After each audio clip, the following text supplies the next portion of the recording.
Good morning everyone, welcome back to my channel. কেমন আছো তোমরা সবাই? আশা করছি সবাই খুব ভালো আছো। আমিও বেশ ভালো আছি। আমার আরও একটা নতুন দিনের নতুন ব্লগে তোমাদের অনেক ভালোবাসা আর ওয়েলকাম জানিয়ে আজকের ব্লগটা শুরু করলাম। আজকে হচ্ছে জুনের 22 তারিখ, রবিবার।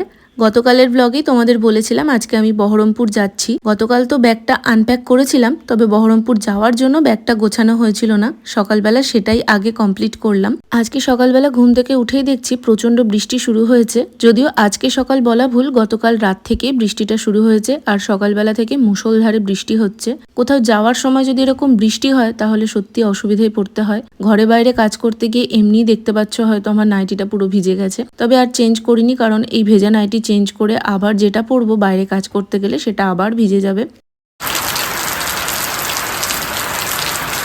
এদিকে এখন ঘড়িতে বাজছে 10টা 10। আমি রেডি হয়ে গেছি, সমস্ত কাজও আমার কমপ্লিট হয়ে গেছে। আর রিন্টু ওদিকে গেছে রেডি হতে। আজকে একটু তাড়াতাড়ি করেই বেরোবো, কারণ যেহেতু আমার টিকিট করতে হবে, তারপর আমি আরও যেহেতু একসাথেই বেরোই তো অটোরও একটা প্রবলেম হয়ে যায়। তো সেই জন্য আজকে ও একটু তাড়াতাড়ি বেরোবে। অন্যদিন 11:45 বেরোলেও আজকে ইচ্ছা আছে 10:30টার মধ্যেই বেরিয়ে পড়বো। এখানে আমি এই পাউচ ব্যাগটা রেডি করে নিচ্ছিলাম, টুকটাক যা যা জিনিস নেওয়ার সেগুলোই নিয়ে নেব। জামা কাপড় আমি সেভাবে কিছুই নিইনি, শুধু বাড়িতে পরার দুটো মতন নাইটি নিয়েছি, একটা ভালো কুর্তি নিয়েছি যেটা পরে যাচ্ছি ওটাই পরে আসবো, আর হাত বলে আর একটা এক্সট্রা কুর্তি নিয়ে নিয়েছি। চটপট রেডি হয়ে নিয়েছি, একটুখানি সানস্ক্রিন অ্যাপ্লাই করেছি, কাজল আর আইব্রোটা তো করতেই হয়। চুলটা ভেবেছি খোলা রাখবো না, উঁচু করেই বেঁধে নেবো, কারণ বাইরে যা গরম।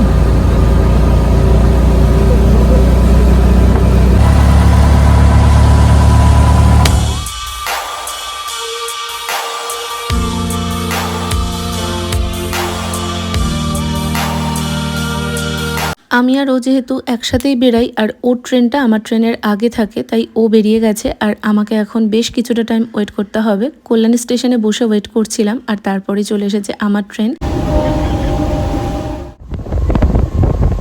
ট্রেনটা বেশ ফাঁকাই থাকে, পুরোটা নয়, লেডিসটা বেশ ফাঁকা থাকে, উঠে বসার জায়গা ভালো মতোই পাওয়া যায়। সেই জন্য প্রত্যেকবার আমি এইটাতেই যাই আর জানলার ধারেই জায়গা পেয়ে যাই। আজকে ওয়েদারটা দেখো বেশ ভালো, একদম রোদ নেই। আজকে এমনিতেই সানডে, তার মধ্যে আবার বৃষ্টি বাদলার দিন, তো সেই জন্য ট্রেনটা একদমই ফাঁকা ফাঁকা। তো জার্নিটায় কষ্টটা খুব কমই হবে। এই ট্রেনটায় একবার উঠে পড়তে পারলে সোজা গিয়ে নামায় কাশিমবাজার, ফলে ট্রেন চেঞ্জের কোনো ঝঞ্ঝাট নেই। আমি তো নেমে পড়েছি আর ওদিকে দেখো মা এসে দাঁড়িয়ে আছে, ওই দেখো। ফাইনালি কাশিমবাজারে এত গরম লাগছে, আমাদের ওদিকে কত সুন্দর বৃষ্টি হচ্ছে, এদিকে গরম মেঘ করেছে যদিও।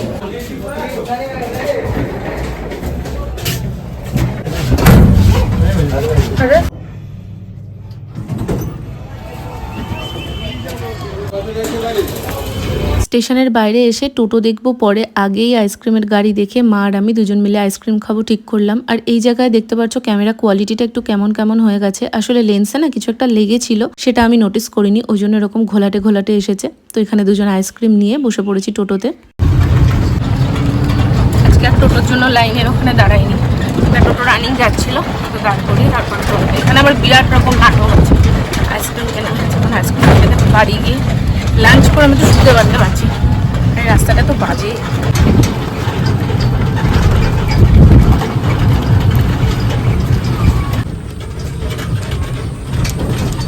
বাচ্চা 3টে, এসে হাত পা ধুলাম, ড্রেস চেঞ্জ করলাম, দুমক জল গায়ে ঢেলেছি, তবে লিপস্টিক আমার ওঠানোর এখন আর ধৈর্য নেই, ওসব বিকালবেলার পার্ট দেখা যাবে। এখন আমি আগে লাঞ্চ করবো। লাঞ্চে মা চিকেন বানিয়েছে আজকে, যেহেতু সানডে। আর মা আমাকে ফোন করে জিজ্ঞেস করেছিল কি রান্না করবো বলে, আনলাম কিচ্ছু না, তুমি শুধু চিকেন করো আর আলু ভাজা করো, এটা হলে তো আর কিছু লাগে না। তো চিকেন আর আলু ভাজা হয়েছে, তো চলো এখন চটপট লাঞ্চটা সারি, তারপর একটু ঘুমাবো। আজকে আমার সেই সকাল 6টায় ঘুম ভেঙেছে, ঘুম আর আমার আসেই না, এমন মাজার যন্ত্রণা করছে কি জানি কেন। আর ওই করতে করতে আমার আর ঘুম হয়নি, সে 8টা অব্দি আমি এপাশ ওপাশ করেছি শুধু। তো চলো এখন চটপট লাঞ্চটা করে নিই।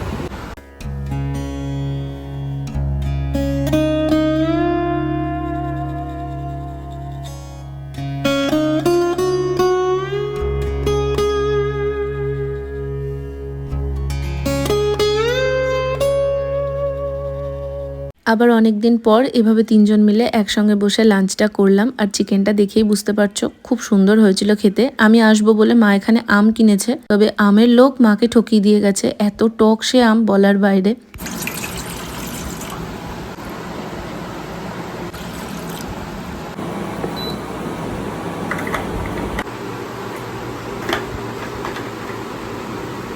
তুই বলেছিল যে না এক ঢক ঢক করে খাই না, হ্যাঁ, ঢকঢক করে খাওয়াটা উচিত না। ঢক করে তুমি গ্লাসে করে খাও, গ্লাসে করে চুমুক দিয়ে খাও তাড়াতাড়ি, কিন্তু এক নাগাড়ে ঢকঢক করে খাওয়াটা ভালো না।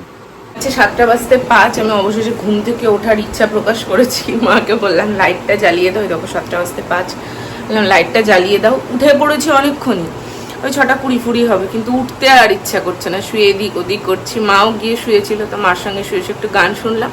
তারপরেই 7:05 ভাবলাম না একটু চা করো, ওই জন্য মা চা করতে আসলো, আমি উঠে বিছানাটা গুছিয়ে তারপরে ঘরে আসলাম। দুপুরবেলার দিকে বৃষ্টি হয়েছে, আমরা এই বাড়িতে ঢুকলাম যখন তখনই দেখছিলাম মেঘ করেছে, তারপরে আরও আস্তে আস্তে লাঞ্চ করে উঠেছি, আরও কালো করে মেঘ করে আসলো, তারপর বৃষ্টি হয়েছে। খুব বৃষ্টি তেমনটা না, আজকে সকালবেলা যেমন ও বাড়িতে মুষলধারে বৃষ্টি হয়েছে, হঠাৎই মানে 6টা 6:30 ওরকমের থেকে শুরু হলো মুষলধারে বৃষ্টি। আমি তো ভাবছি আমি আসবো কি করে, রিন্টু আমাকে বারবার বলছে কি করে বেরাবি, কি করে যাবি তুই। আমি বলছি দেখবি আমি যখন বেরাবো তখন বৃষ্টিই হবে না। তো সত্যিই তাই, আমি যখন বেরিয়েছি তখন বৃষ্টি হয়ইনি। আমি পুরো স্টেশন থেকে মানে স্টেশনে পৌঁছেছি, কোনো বৃষ্টি নেই, ট্রেনে উঠেছি কোনো বৃষ্টি নেই, পুরো রাস্তা এসেছি, কোনো বৃষ্টি আর হয়নি। তবে সকালবেলা প্রচণ্ড বৃষ্টি হয়েছে ওদিকে, ও কাজে পৌঁছেছে, ওইখানে আবার বৃষ্টি হচ্ছে। ফোন করেছিলাম, মা বললো আবার ওই 12টার পর থেকে বৃষ্টি শুরু হয়েছে। এই হচ্ছে ব্যাপার, চলো এখন চা খাই। শাস্তি পেয়েছে নাকি? শাস্তি পেয়েছো? মনে মনে ইয়ে করছিলাম। কি করছিল?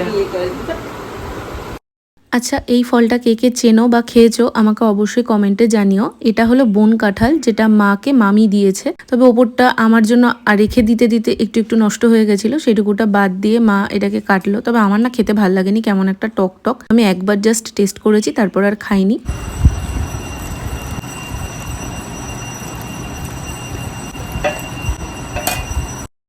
এদিকে মার চা করা কমপ্লিট, আর মা দেখলাম এখানে বেকারি বিস্কুট নিয়ে এসেছিল, সেটা শেষ হয়ে গেছে, তবে আমার জন্য 2-3টে রেখে দিয়েছিল, সেটাই আমাকে দিল। ওদিকে বাবাও আজকে এখনো অবধি বেরোয়নি, সন্ধ্যেবেলার দিকটা বাবা বেরোয়, তবে এখনো অবধি দেখলাম বাড়িতেই রয়েছে। তো 3জন মিলে চাটা খেয়ে আমি এদিকে এলাম বিছানাটা গোছাতে। উঠেই আমি আসলে রান্নাঘরে চলে গেছিলাম, আর চা খাওয়ার পর এখন বিছানাটা ঝটপট করে গোছাবো। আমার এদিকে বিছানাটা গোছাতে গোছাতে মা ডাকছিল, ওই কাঁঠালটা আসলে ভেঙেছে, ভেতরটা দেখো কেমন একটা দেখতে। এটা আবার পুরোটা ওই উপরের খোসাটা ফেলে দিয়েই খাওয়া যায়, তো খোসাটা আবার আলাদাভাবে কাটেনি মা, ওরমভাবেই খাওয়া যায়। আসলে যেহেতু একটু নরম হয়ে গেছিল, সেই জন্য আরোই বেশি কেমন একটা লাগছিল। তবে আমার ওই যে বললাম ভালো লাগেনি খেতে, মা আর বাবা দুজনে খেয়েছে। এদিকে দেখলাম মা কালকের জন্য ম্যাগি নিয়ে এসেছে, তার সঙ্গে একটা ছোট বিস্কুটের প্যাকেট, টুকটাক আর কি কালকে ব্রেকফাস্টে খাওয়া হবে বলে। তবে ওই যে আমি একটুখানি টেস্ট করেছিলাম চা খেয়ে ওই কাঁঠালটা, তাতে আমার গা গোলানো শুরু হয়েছে। সারাদিন তো একটা জার্নি আছেই, সেজন্য এখানে আমি একটা গ্যাসের ওষুধ খেলাম, কারণ শুধু শুধু রিস্ক নিয়ে লাভ নেই। আমার আবার গ্যাসের পেন শুরু হলে সেটা অনেক বাড়াবাড়ির দিকেই চলে যায়, মাথার যন্ত্রণা থেকে আরম্ভ হয়ে সেটা একদম উল্টি অবধি চলে যায়। তো সেই জন্য ওষুধটা খেয়ে নিলাম, এবার একটু রিল্যাক্স লাগছে। মা ওদিকে দেখো কতটি বাসন ধোয়া মাজা কমপ্লিট করেছে। আজকে বিশেষ কিছু একটা করা হয়নি, এই মার সাথে বসে গল্প করতে করতে এখন 10টা 20 মতো বাজছে। ওদিকে রিন্টুও বেরোলো, বেরিয়ে ফোন করলো, আজকে ওরও বেরোতে লেট হয়ে গেছে। রবিবারটা ওর একটু দেরিই হয়, তার মধ্যে আজকে বৃষ্টি পড়ছে, সব মিলিয়ে ওর বেরোতে প্রায় মানে ট্রেন ধরলো যখন তখন গেদেটা ধরেছে, ওই প্রায় 10টা 10 ওরকমই হবে। তো আজকে ওরও ফিরতে রাত হয়ে যাবে। তো যাই হোক, মাকে আমি বললাম আমায় খেতে দিয়ে দাও, দেখলেই তো গ্যাসের ট্যাবলেট খেলাম একটা, শরীরটার মধ্যে অস্বস্তি করছে। সকালবেলা তো ঘুম হয়নি, আর দুপুরবেলাতে যে খুব ভালো একটা ঘুম হয়েছে তেমনটা না, ঘুমিয়েছি, হঠাৎ দেখি মা কিসের একটা আওয়াজ করছে, তারপরে ঘুমটা ভেঙে গেছে, দেখছি মা হাত পাখা দিয়ে হাওয়া করছে, কারেন্ট চলে গেছিলো, এই জন্য ঘুমটা খুব ভালো করে একটা হয়নি। তারপর আবার এসেছে, তবে তারপর আমি আর ঘুমোতে পারিনি। তো এখন শরীরটা না একদম ক্লান্ত লাগছে, তো ওই জন্য খেয়ে দিয়ে তারপর ঘুমিয়ে পড়বো। রাত্রে তো রুটি নিয়ে এসেছে, এখন রুটি আর মাংস তাই খাওয়া হবে। আমাদের এ বাড়িতে রুটিটা আগাগোড়ায় রাত্রে খাওয়া হয়, তবে আমার বিয়ের আগে মা রুটিটা বাড়িতেই করতো। আমি ময়দাটা মেখে দিতাম বা বেলে দিতাম কখনো, আর মা ভেজে নিত। তবে আমার বিয়ের পর থেকে ওই দুজনের জন্য রুটি মা আর বাড়িতে করে না, কিনেই নিয়ে আসে। আর এখনো আমি আসলে দেখি রুটিটা কিনেই আনা হয়। তো রুটি আর চিকেন এই দিয়ে ডিনারটা কমপ্লিট করলাম। তারপর এখন বিছানাটা একটু ঝাড় দিয়ে ভালো করে নেব। এই বাড়িতে যেহেতু খাওয়া দাওয়া তাড়াতাড়ি হয়ে যায়, তাই শোয়াও তাড়াতাড়ি। আর মা বাবা দুজনেই সকালবেলা 6টার মধ্যে ঘুম থেকে উঠে পড়ে, জল আনতে যায়, বাবা তারপর কাজে বেরোয়। তো সেই জন্য রাত্রিবেলায় 10টা সাড়ে 10টার মধ্যে আমাদের ডিনার কমপ্লিট হয়ে যায়। আমার এদিকে বিছানা করা কমপ্লিট, তবে মা এখানে বালিশের ওয়ারগুলো বের করছে। আসলে এতগুলো বালিশ তো ইউজ হয় না, যেটুকুটা দরকার সেটুকুটাই ব্যবহার করা হয়, আর বাদবাকিগুলোর ওয়ার্ডটা চেঞ্জ করা হলো। চলো আজকের ব্লগটা তাহলে এখানেই শেষ করছি। ব্লগটা কেমন লাগলো অবশ্যই একটা কমেন্ট করে জানিও। যদি এত দূর অবধি দেখে থাকো আর আমার ব্লগের কিছু তোমাদের ভালো লেগে থাকে তাহলে একটা লাইক করে দিও। চ্যানেলে প্রথমবার হলে সাবস্ক্রাইব করে আমার এই পরিবারের একজন সদস্য হয়ে আমার পাশে থেকে যেও। দেখা হবে খুব শিগগিরই নতুন কোনো ভিডিওতে। আজ তবে আসি, টাটা, গুড নাইট।